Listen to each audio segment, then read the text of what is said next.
Salve, salve galera! Sejam bem-vindos ao ABTalk. Eu sou Vini Martins, um dos hosts aqui do ABTalk, que está acontecendo direto da feira aqui do Abeta Summit em Foz do Iguaçu. Esse é um momento muito importante aqui para a entidade, nosso primeiro podcast aqui na feira. Estou muito feliz, muito contente. E se você gostar desse conteúdo, aproveite, se inscreva no canal, deixe seu comentário, compartilhe com a sua comunidade. Vai ser muito bom receber o teu feedback, enfim, até para os próximos Abeta Summits, para a gente continuar esse papo aqui muito gostoso. E hoje eu tenho aqui um convidado que é uma honra. Eu me sinto honrado, viu, Ion, de estar falando aqui contigo, né? Uma pessoa que tem tanta história dentro da entidade, da Abeta. Eu estou aqui batendo um papo com uma pessoa que eu tenho uma admiração muito grande. A gente já não se conhece de agora, né? Quase uma década aí junto. Já tive o privilégio de trabalhar com você em alguns trabalhos por aí pelo Brasilzão afora. Eu estou muito feliz de te receber aqui, bater esse papo contigo. Então, dá um oi para a galera, fala um pouquinho. Eu já te conheço, te admiro já há muito tempo, mas para nossa audiência, aí, os nossos ouvintes também, quem está assistindo, quem está ouvindo aí pelos agregadores de podcast, para poder saber quem que é o Ion Davi, o meu amigo Chai. Vai lá, Ion, fala um pouquinho sobre você. Vini, obrigado pelo convite, um grande prazer estar aqui.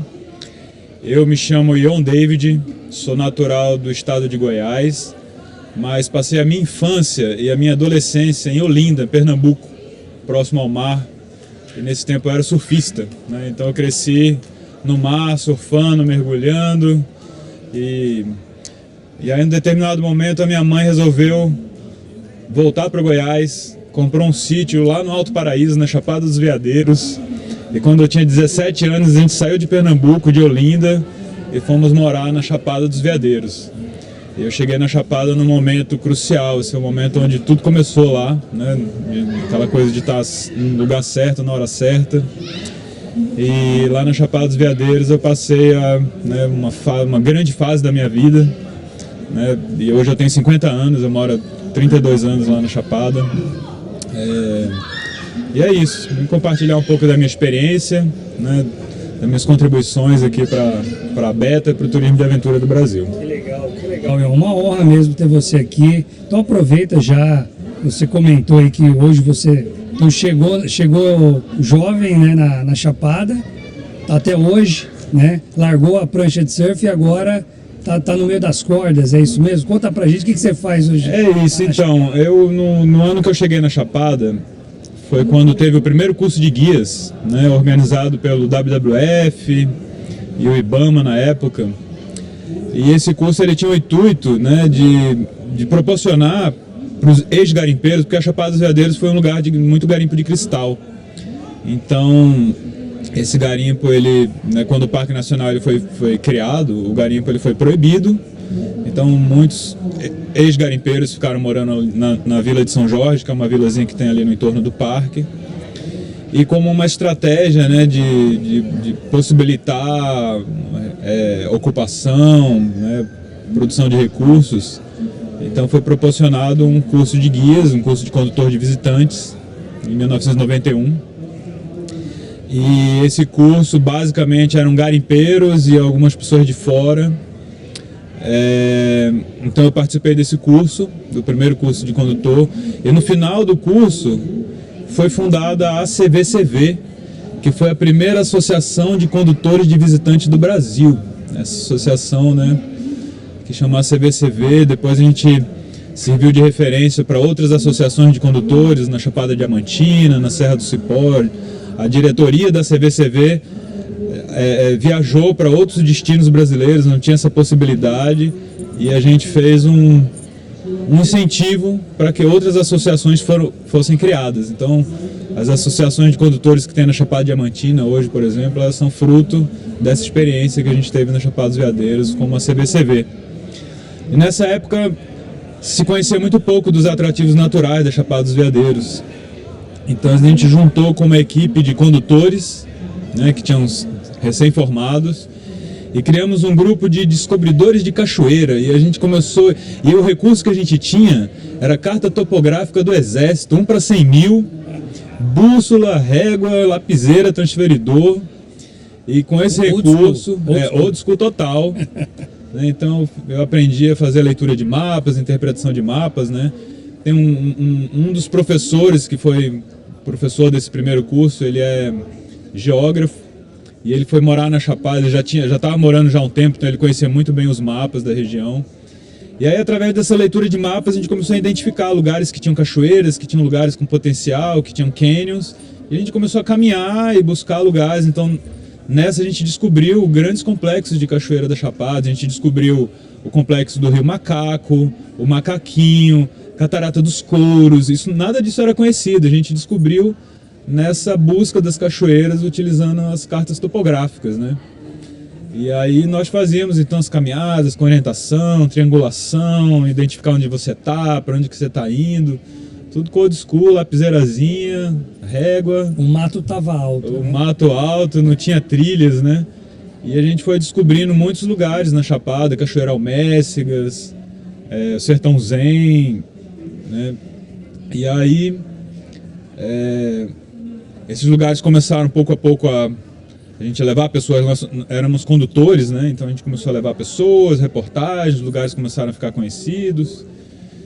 E a CVCV participou de um projeto, então Chapada dos Veadeiros foi indicada pela Unesco para receber o título de Reserva da Biosfera e Patrimônio Mundial Natural, né?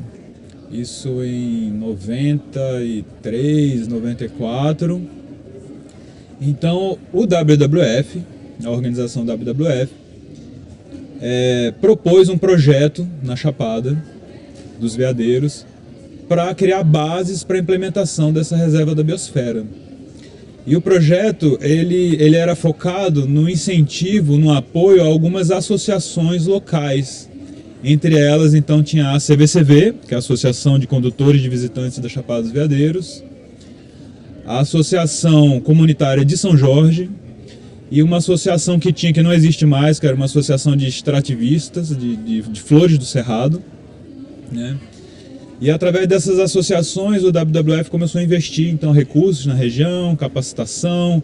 Foi quando eu aprendi a mexer em computadores, quando eu aprendi a trabalhar com relatórios e coisas assim, porque né, até então a gente era bem bicho do mato mesmo. E esse projeto ele possibilitou então o fortalecimento e o crescimento da CVCV, né? E aí dentro desse projeto WWF, a gente fazia algumas assembleias da CVCV e a gente tinha propostas dos condutores para o projeto financiar, né? Então o projeto ele era baseado nessas propostas da comunidade local. Até então você está como comunidade. Eu era comunidade, mas quando a CVCV... Mas você estava empreendendo. Aí. Não, mas a CVCV, quando ela foi fundada, eu já participei, já entrei na diretoria da CVCV. Eu fui fundador da CVCV e participei então desse projeto como um diretor da associação. E a associação ela era um foco, né, uma associação focal do projeto. Então nós propusemos, na época, alguns acidentes já começavam a acontecer na Chapada, né? Acidentes com mortes, relacionados a enxurradas, a pessoas se afogando. E a gente, né, a Chapada dos Veadeiros está a 230 quilômetros de Brasília, então sempre teve essa dificuldade de atendimento por parte do Corpo de Bombeiros. Então nós propusemos a fundação de um grupo de busca e salvamento dentro da CVCV. O treinamento de 20 condutores, né, para se capacitar em busca e salvamento. E aí esse projeto, o projeto GBS, na época era o Grupo de Busca e Salvamento, ele teve 2 anos dentro da CVCV, dentro do projeto WWF. E nós recebemos uma bateria de treinamentos, assim, de busca, de comunicação e de resgate utilizando técnicas verticais. Então nessa a gente aprendeu as técnicas verticais, a gente começou a aprender primeiro rapel, foi dentro desse projeto. A gente aprendeu desde do básico de fazer um rapel, de ser autônomo, a poder fazer resgates utilizando técnicas avançadas. Então foram 2 anos de treinamento. E quem trouxe esse treinamento para a gente foi o Álvaro Barros. Ele era um cara que morava em Brasília, que tinha feito um curso na França com a Federação Francesa de Espeleologia, de espelho-resgate, né? E ele tinha aprendido também a fazer o canyonismo lá com os franceses.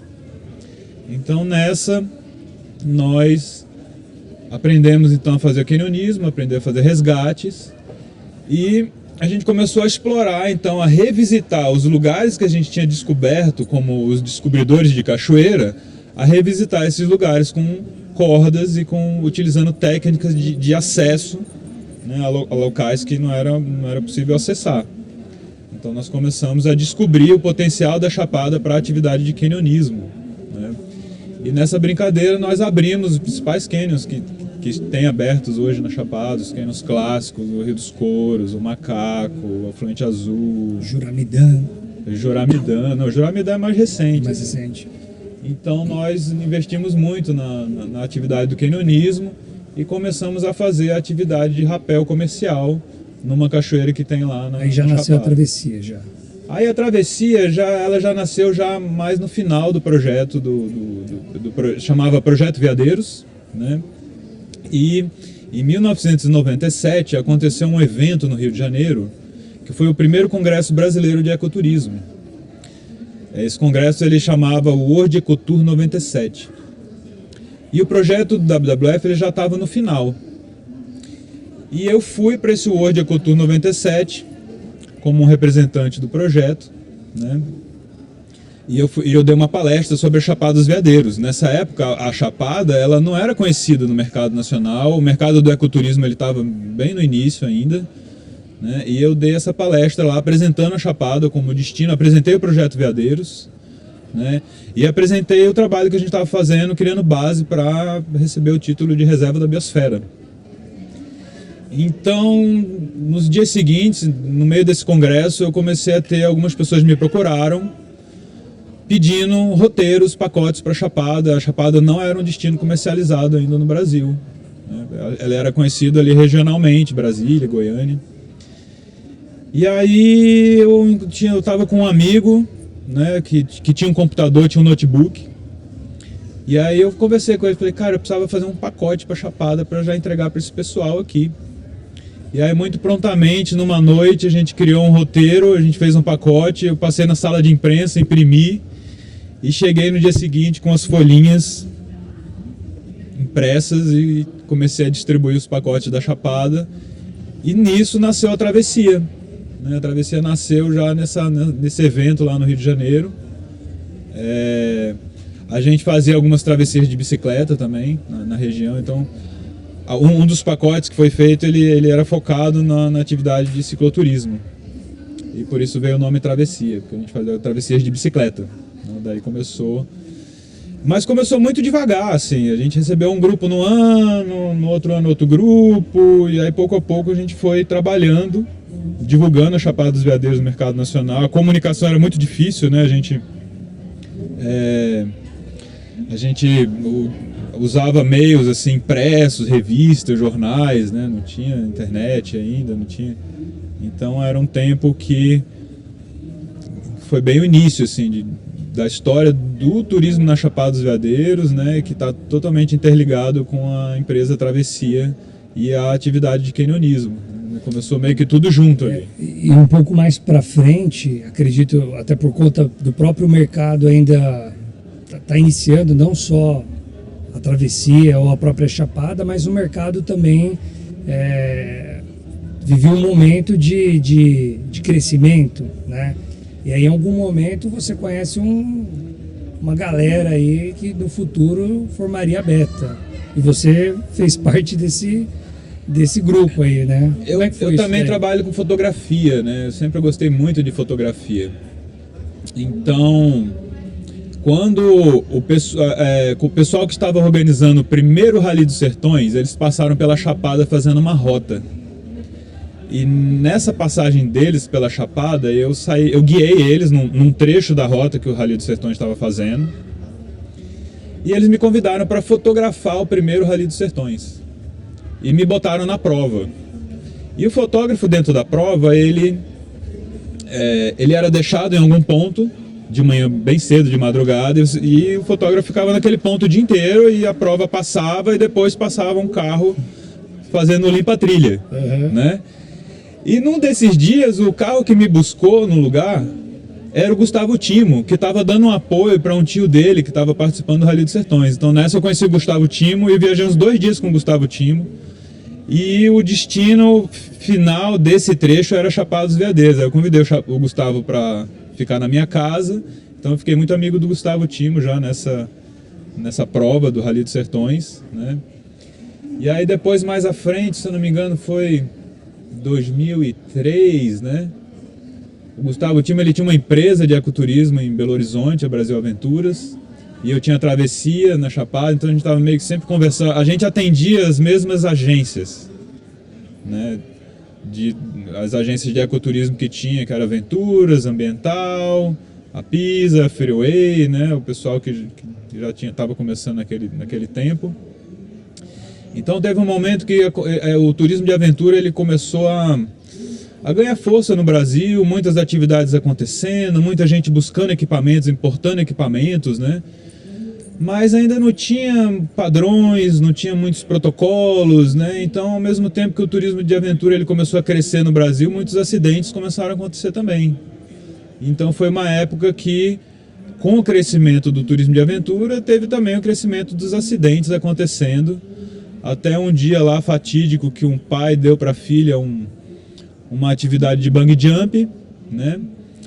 E aí foi a família toda participar e o pai estava filmando e aí essa atividade ela deu errado, né? A menina, que era no dia do aniversário dela, caiu e veio a óbito e isso foi filmado e o pai, né, botou isso na imprensa, falou, olha o que aconteceu aqui, turismo de aventura é muito perigoso, não façam atividade de aventura porque, né, acidentes estão acontecendo e minha filha morreu. Então teve uma grande crise no turismo de aventura do Brasil.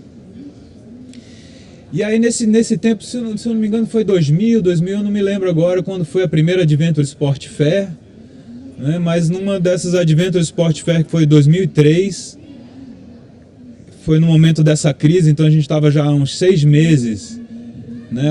Esse acidente do bungee jump que aconteceu em Minas Gerais, ele refletiu no Brasil inteiro. Então eu morava na Chapada dos Veadeiros e fazia atividade de cachoeirismo, as pessoas não queriam mais fazer cachoeirismo. Então eu fiquei quase 6 meses sem conseguir vender um cachoeirismo. E fui participar da Adventure Sport Fair e me juntei com alguns amigos lá, Gustavo Timo, Máximo Desiati, o Nativo. A gente sentou um dia, a gente estava sentado numa praça assim, conversando, poxa, o que está acontecendo, né? E aí teve a ideia de fazer então, da gente fazer um grupo brasileiro de empresas de turismo de aventura. Na época a gente batizou como Jeta, né? E aí fizemos uma reunião numa sala, grupo de empresas de turismo de aventura. E aí nos reunimos numa sala, fundamos o Jeta, e aí a gente, que legal, foi fundado, coisa e tal, e saiu todo mundo, e a gente esqueceu de fazer uma ata e de pegar um livro de fundação, né? Da ata de fundação, então a gente não fez a ata de fundação, isso depois teve que, né, um grupo, o pessoal teve que fazer a ata, e aí tinha essa ata ela teve que ser enviada para os diretores, para os participantes por correio, para o pessoal assinar. No final não deu certo as assinaturas, e aí dali um ano, que foi 2004, a gente se reuniu de novo na Adventure Sport Fair, e de fato a gente conseguiu criar então a Beta, né, através de uma crise, né? Uma crise que veio a resultar, então, na criação da Beta. Eu lembro que nessa reunião, já tinha um pessoal da Embratur e Sebrae Nacional estavam lá nessa reunião. Foi uma reunião numa das salas lá da Adventure Sport Fair e eles sugeriram, eles nos falaram, nos comunicaram então que tinha um projeto que ia acontecer, que era o projeto Benchmark, e que tinha uma das viagens, iam ser convidados então os diretores e o pessoal desse novo grupo, a Beta, né? E essa viagem ela aconteceu em 2005, então foi um grupo, acho que foram 12 participantes, se eu não me engano, nós fomos para Nova Zelândia estudar então como que a Nova Zelândia organizou o turismo de aventura lá. E eu lembro inclusive que tinha uma pessoa do Sebrae Nacional, Vinícius Lages, né? Tinha o Ricardo Atushi, que era da Embratur. Então lá a gente já começou uma discussão sobre a criação das normas brasileiras de turismo de aventura, né? Nessa viagem, vendo as melhores práticas da Nova Zelândia, né? Então a gente começou já a conversar, ter as primeiras ideias e no retorno, então começou esse projeto da normalização, onde foram iniciada a criação das normas brasileiras do turismo de aventura. Sensacional. E hoje, né, 20 anos de Abeta, a gente consegue aqui, parado, olhar para trás e conseguir enxergar, né, todos esses benefícios que a entidade trouxe, né? Eu estou aqui como um host, né, um apresentador aqui do Abetalk, mas antes de mais nada eu sou um associado à Abeta e sou um empreendedor na área de turismo de natureza. Então, quando vocês começaram lá atrás, eu nem tinha minha empresa, né?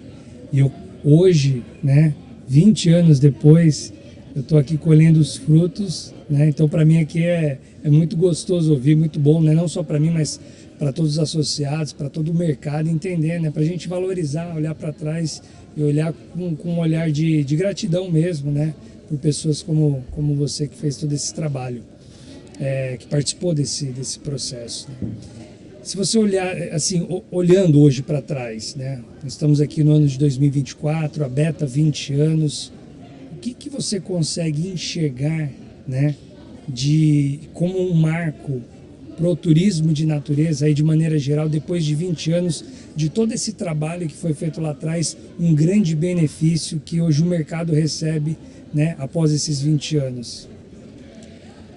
A meu ver, assim, o grande marco foi a criação das normas brasileiras de turismo de aventura, né? O projeto da certificação, então, como uma consequência da criação das normas, né? A gente entrou depois no projeto Aventura Segura, então que teve uma grande rodada de capacitações de empresas e de pessoas no Brasil inteiro, né? E assim, nesse período então tinha um grande incentivo do Sebrae Nacional e da Embratur, que na época, inclusive foi a época que foi criado o Ministério do Turismo, né? E aí o Ministério do Turismo já começou já apoiando então esse projeto.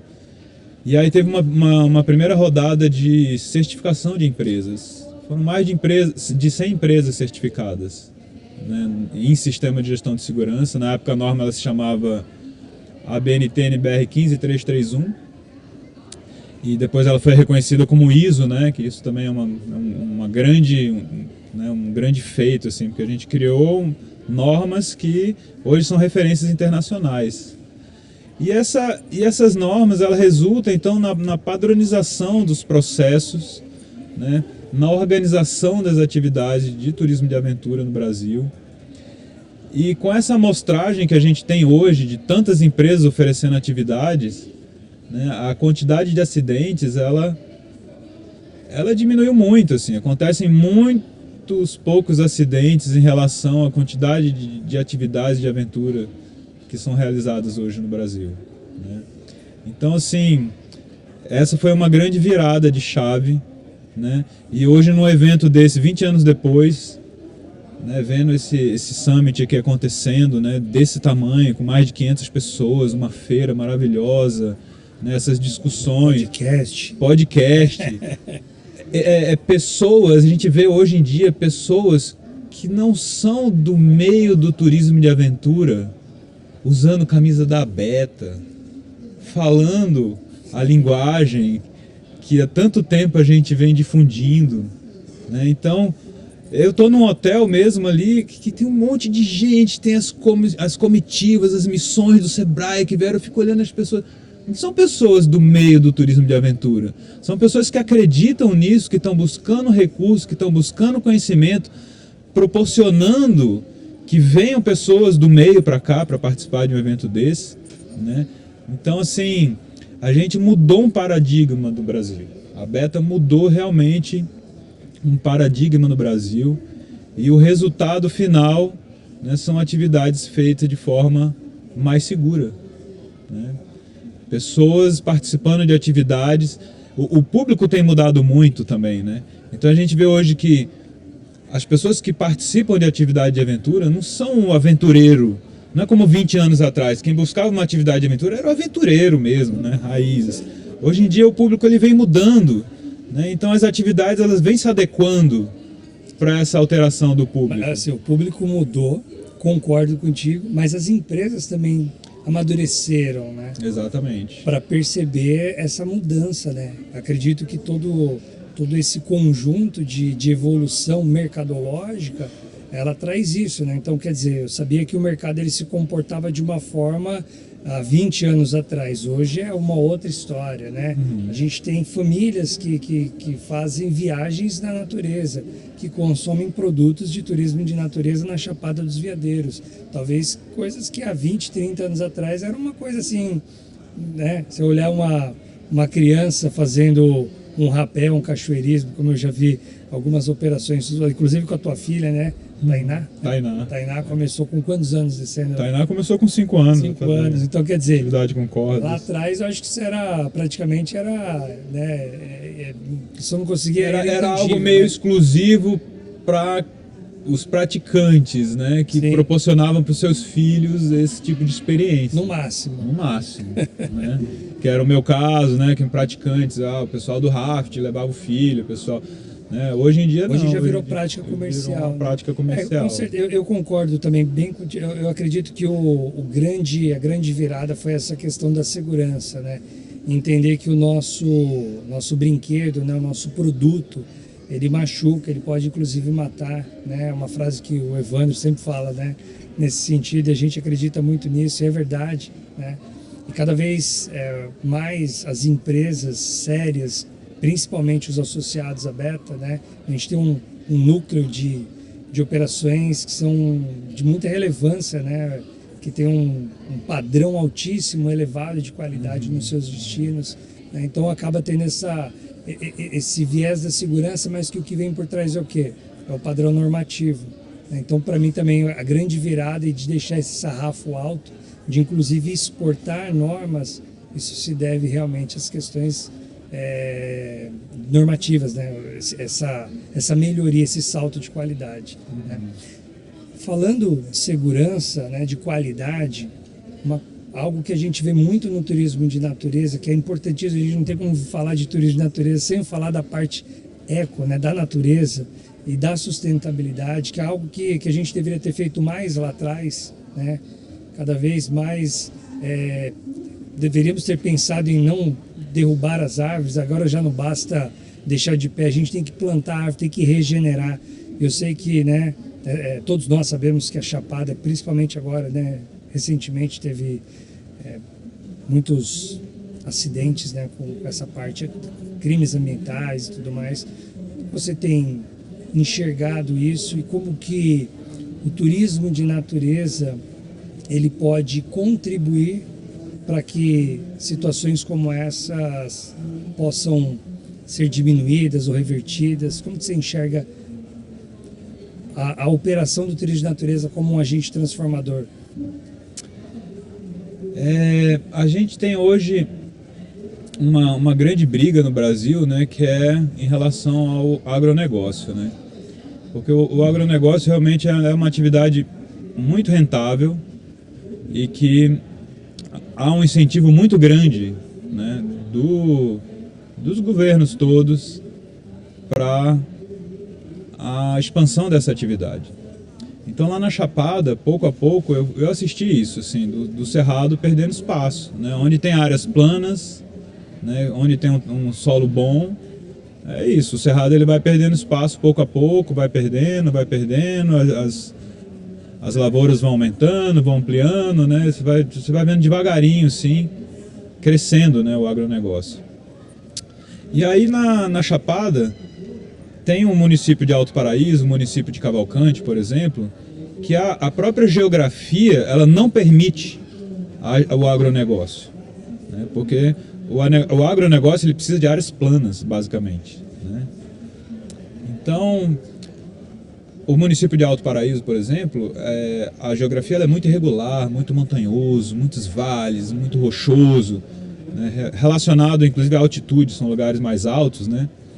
E que não possibilita, então, a expansão do agronegócio e o que possibilita a expansão do ecoturismo, das atividades de visita e natureza.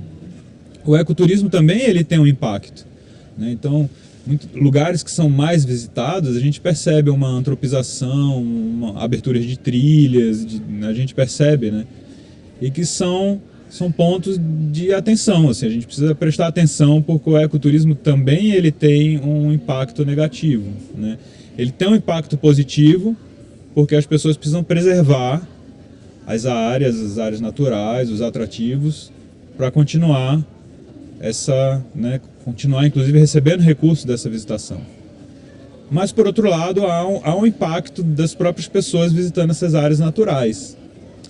Então isso é algo que precisa prestar atenção e que a gente precisa trabalhar cada vez mais, porque depois da pandemia, né, depois que a gente teve essa pandemia, houve uma grande corrida das pessoas buscando visitar áreas naturais. Então houve um aumento da visita nas cachoeiras, nos atrativos turísticos naturais, né? E também uma especulação imobiliária, de as pessoas vão visitar, acham o lugar muito legal, quero morar aqui, vamos comprar uma terra, então existe também uma expansão imobiliária, né? Lá na Chapada dos Veadeiros, em 2016, o Parque Nacional da Chapada dos Veadeiros foi ampliado. O parque tinha 65 mil hectares e foi ampliado para 241 mil hectares. Então, nessa ampliação, conseguiu-se segurar uma área enorme que estava meio que encaminhando para especulações imobiliárias e que com a expansão do parque segurou isso. Então, assim, eu acho que precisa olhar para isso. Áreas protegidas precisam ser criadas, precisam ser incentivadas mesmo, porque infelizmente o ser humano não tem essa consciência ainda, né, de uma ocupação consciente dos espaços. Uma vez que você chega num campo úmido de cerrado, numa área de cerrado sensível, e constrói uma casa, você começa um processo ali irreversível, você não tem volta. Mesmo se você depois lá tirar a casa, tirar os escombros, tirar tudo, o impacto está lá, não tem retorno, né? Então, eu acho que a gente atingiu um nível muito legal, mas a gente precisa agora tomar cuidado com o próximo nível. Então eu fico imaginando, lá na Chapada, por exemplo, tem uma cachoeira que chama Santa Bárbara. Eu estava na equipe que descobriu essa cachoeira. Em 1999, o primeiro pessoal que foi lá nessa cachoeira, eu estava junto, a gente estava fazendo um inventário da oferta turística. Hoje em dia a cachoeira ela é visitadíssima, procuradíssima, uma das cachoeiras mais famosas do Brasil, né? E tem um limite de tempo para ficar lá, as pessoas só podem ficar 1 hora na cachoeira. Tem uma capacidade de carga, né? Então, assim, são algumas formas que a gente consegue de minimizar os impactos nesses lugares. Mas isso precisa ser trabalhado. A capacidade de carga dos atrativos é algo que precisa ser muito trabalhado, né? Que precisa prestar muita atenção nisso e precisa respeitar isso. Porque de outra forma tem outros atrativos que não tem capacidade de carga. O pessoal vai chegando, o proprietário vai cobrando entrada lá, vai entrando. Chega momentos que as cachoeiras ficam assim, a experiência não fica uma experiência legal, né? Fica uma experiência meio muita gente. E aí o feedback das pessoas começa a ficar negativo, né?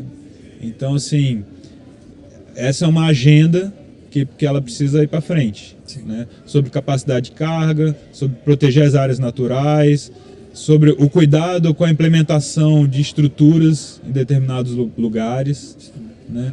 Sobre a especulação imobiliária, né? Então, isso são agendas que elas precisam urgente ir para frente, porque isso não está acontecendo só na Chapada dos Veadeiros. Tem vários destinos brasileiros, inclusive Fernando de Noronha, que era um atrativo que tinha uma limitação super, né, delimitada, né, e recentemente foram abrindo exceções, então a gente vê que existe uma especulação, um impacto em cima das áreas naturais, assim. ser mais ecoturista do que egoturista, né? Exatamente. Hoje a gente sofre muito com essa questão do egoturismo, né? É aquela questão da foto, né? De ir lá aproveitar, né? Entre aspas ali o ambiente natural, né? Mas com aquela carga, né? De pessoas, e aí fica o impacto, né? Resíduo, enfim, tantos outros que a gente pode... E é possível ordenar. Sim, é só querer. Com certeza. É possível ordenar. Mas a questão da carga, a capacidade de carga, você já é um ótimo início, né? Pô, estudar ali até quantas pessoas, né, eu consigo... Quantas pessoas, receber, por quanto tempo. Como que elas se comportam, onde que elas podem ir, o ordenamento, esse é o caminho, né? Porque os atrativos turísticos, eles são verdadeiras minas de ouro, cara. Sim. Os proprietários ganham muito dinheiro ali. Ô Tchai, só pra gente... O papo tá muito bom, né? É sempre bom conversar contigo. Pra gente caminhar aqui para uma reta final, eu sei que você fez muitas conexões aqui na Beta, né? Mas eu queria que aqui rapidamente você mandasse aqui um relato breve ou um abraço para uma pessoa que nesses 20 anos te marcou, que você é grato. Só deixa uma mensagem, só para a gente deixar registrado aqui, nesses 20 anos de Abeta, uma pessoa, uma situação que te marcou demais. Nossa, que difícil.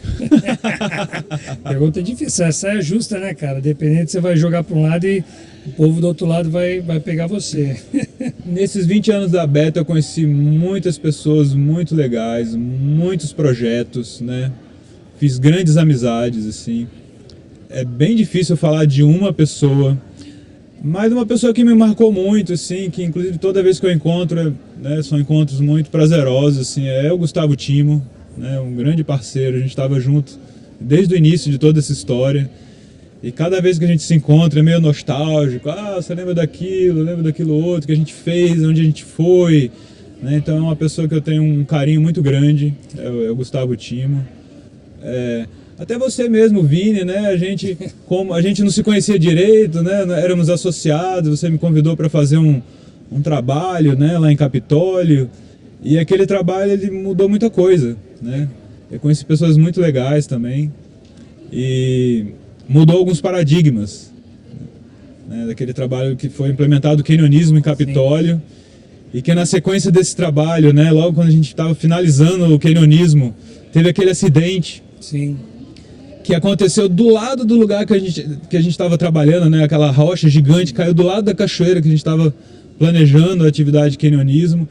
E esse acidente ele se desdobrou, né, num trabalho que atualmente eu faço com a Joana Sanches, que é uma geóloga, de manejo de risco geológico. A partir daquilo a gente começou a escrever uma norma de risco geológico. E a gente acabou indo parar lá em Noronha, em vários lugares do Brasil, fazendo esse trabalho. Muitos benefícios. Muitos benefícios. Vai se desdobrando, assim, muitas histórias, assim. Então é um pouco difícil pontuar, né? Irmão, antes da gente se despedir, você tem um minutinho agora para desejar aí o que você sonha para os próximos 20 anos da Beta. Um minutinho, o que você tem no teu coração, e você que é sócio fundador, sonho para a Beta. Sonho para a Beta, uma instituição fortalecida, né? Uma instituição reconhecida e uma continuidade desse trabalho tão bonito que foi feito, da normalização, da preparação, da capacitação das empresas nas atividades de turismo de aventura. Eu vejo a Beta, de fato, apoiando os associados, né, proporcionando aos associados acesso à informação, acesso a equipamentos, né, isso sempre foi uma proposta da Beta, né, facilitar os acessos, negociar situações favoráveis aos associados. E a Beta ela vem crescendo muito, e uma associação como essa é muito difícil você ter uma diretoria voluntária que dá conta do recado, né? Então a Beta realmente precisa financeiramente se estabelecer para ter pessoas que estão sendo remuneradas pelo trabalho, porque é muito trabalho, para atingir os objetivos que tem que ser atingido. Sensacional. Ion, meu amigo, muito obrigado por esse bate-papo, pelo teu tempo, tua disponibilidade. Eu tenho certeza que não sou o único fã do teu trabalho, da tua pessoa. Primeiro, não é do teu trabalho, né? É da sua pessoa. O trabalho é consequência pela pessoa que você é. Então, obrigado por aceitar o meu convite, né? Você foi o meu convidado. E é isso aí. Olha, eu espero que a gente bata outros papos em outros podcasts. E é isso aí, galera. Muito obrigado pelo tempo de vocês. Muito obrigado por acompanhar esse canal aqui, o Abetalk. Se você não conhecer ainda esse conteúdo, aproveite, se inscreva no nosso canal, deixe aqui os seus comentários, ative os sininhos e a gente se encontra no próximo. Valeu, galera, um abraço. Valeu, galera. Valeu, Tchai. Valeu, Vini. Obrigado.